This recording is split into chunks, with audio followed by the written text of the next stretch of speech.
नमस्कार दोस्तों, मैं हूं ईशा और आज मैं आपको एक ऐसी स्वावलंबी महिला की कहानी से रूबरू कराने जा रही हूं जिन्हें हम देखते तो रोज हैं, लेकिन उन्हें समझ नहीं पाते हैं। तो चलिए बात करते हैं हम लोग चाय वाली दीदी से। नमस्कार, आपका नाम क्या है? रीता बासु। रीता बासु। और आप कहाँ से हैं? यहाँ दिल्ली से ही हैं? नहीं, हम है एक्चुअली मैं है कलकत्ता का, मगर हमने दिल्ली में आज 35 साल से दिल्ली में है। अच्छा, आप 35 साल से दिल्ली में कहाँ रहती हैं? यहाँ आसपास कहीं? कटवारिया सराय में। अच्छा, कटवरिया सराय रहती हैं। और ये आपकी जो दुकान है ये आप अकेले संभालते हैं, आपके साथ आपके पति भी संभालते हैं? नहीं, पहले हमारा पति संभालते थे। हम लोग पहले काम करते थे यहीं पे लाइब्रेरी में, मगर कोरोना का टाइम से हमारी हालत सब तरह से बर्बाद हो गया है।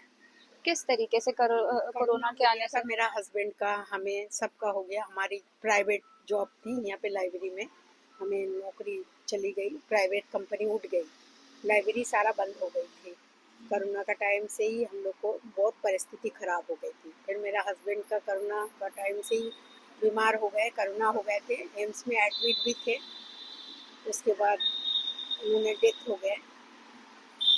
फिर हम तब से दुकान चला रहे हैं। अच्छा, तो आपके परिवार में कितने सदस्य हैं? हम लोग परिवार में 2 सदस्य हैं, 4 थे, तो उसमें से अभी हमारी हस्बैंड नहीं रहा और मेरी सास भी थी। 5 थे हम लोग। और बाकी? बाकी 2 बच्चे हैं मेरे।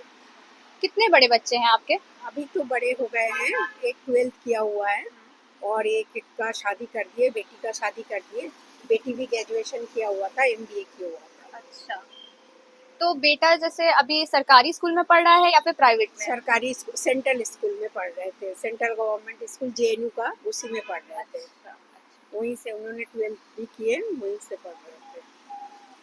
और ये जैसे आपकी दुकान है तो कितनी, क्या मतलब इससे घर का खर्च अच्छे से निकल जाता है? इससे नहीं चलता बेटा, फिर भी क्या करे, कोई तरह गुजारा होता है, इससे नहीं चलता है। कुछ मदद हमें बेटी करती है, बेटी का शादी कर दिए हैं, बेटी करता है। कुछ बेटा का जो कॉलेज वगैरह है वो भी करते हैं।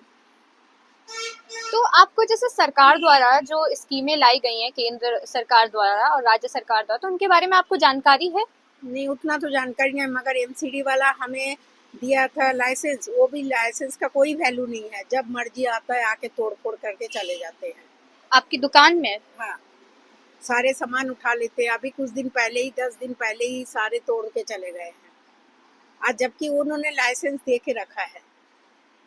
तो आप इसके लिए कंप्लेन क्यों नहीं करती हैं कि आपका लाइसेंस है फिर भी ये लोग ऐसा करते हैं? कंप्लेन किए थे, उन्होंने बोल रहा आपका तय बाजारी का नहीं है, आपका ऐसा है, OCO वाला लाइसेंस है, जो आप सुबह में रेडी लगाइए। मेरे दोनों पैर खराब है, दोनों पैर में मेरा रड लगा हुआ है, ठीक है, मैंने नहीं खड़ा होके काम नहीं कर सकते हैं, रेडी नहीं चला सकते हैं। उन्होंने बोलता है रेडी लेके काम करो, उसके बाद रात को लेके जाओ, जब हम लोग आएंगे रेडी लेके भाग जाओ। ये हमारे लिए नहीं होगा, नहीं कर सकते, मेरे दोनों पैर में रड है, तो इसीलिए मैं ये काम नहीं कर सकती। तो जैसे MCD के जो कर्मचारी हैं वो आपकी दुकान में ऐसे तोड़ फोड़ करके चले जाते हैं, तो आप सरकार से हमारे चैनल जनप्रभा के माध्यम से क्या कहना चाहेंगी? हम यही कहना चाहते हैं, जे उन्होंने ऐसा कोई सिस्टम बनाए जिसे तोड़े फोड़े नहीं हैं, या तो पूरा ही बंद कर दे, क्योंकि हमें भी परेशानी होता है, हमारे सामान का नुकसान होते हैं, हम लोग भी कमाने वाले, हमारे रोजी रोटी बंद हो जाती है, हमारे घर में भी दाल चावल नहीं रहते हैं। ऐसा मैं सरकार से इतना ही प्रार्थना करते हैं, उन्होंने मुझे ऐसा लाइसेंस दे जिससे हम टिके रहे। कोई भी आके मुझे, आज ये पुलिस वाला आए, कल दूसरा कोई PWD वाला आए, कोई MCD वाला आए, ये आके तोड़ फोड़ के करके ना जाए। और जैसे ये कहा गया था कि महिलाओं को 2000 रुपए दिए जाएंगे उनके अकाउंट में, तो ऐसा कुछ आपको मिलता है? नहीं, कुछ नहीं मिलता है, कुछ भी नहीं मिलता है। उन्होंने बोला था आधार कार्ड जमा कीजिए, ये कीजिए, हम लोग सारे आधार कार्ड जमा किए थे, सब कुछ किए थे, आज तक बैंक का कॉपी में एक पैसा भी नहीं आया। तो फिर बाकी जो सुविधाएं हैं, कोई आपको लाभ मिलता है किसी भी सुविधा का सरकार की? नहीं, कोई सुविधा का कोई लाभ नहीं मिलता, कुछ नहीं मिलता है, कुछ भी नहीं मिलता है। तो आप देख सकते हैं कि सरकार द्वारा इतनी स्कीमों के बारे में इलेक्शन में बात करी जाती है, लेकिन उसका जो बेनिफिट होता है वो लोगों तक पहुंच पाता है कि नहीं, इसकी जानकारी खुद सरकार को भी नहीं है। इस पर ध्यान देना चाहिए। कैमरा पर्सन हर्ष नागदेवते के साथ मैं ईशा शर्मा, जनप्रवाह, नई दिल्ली।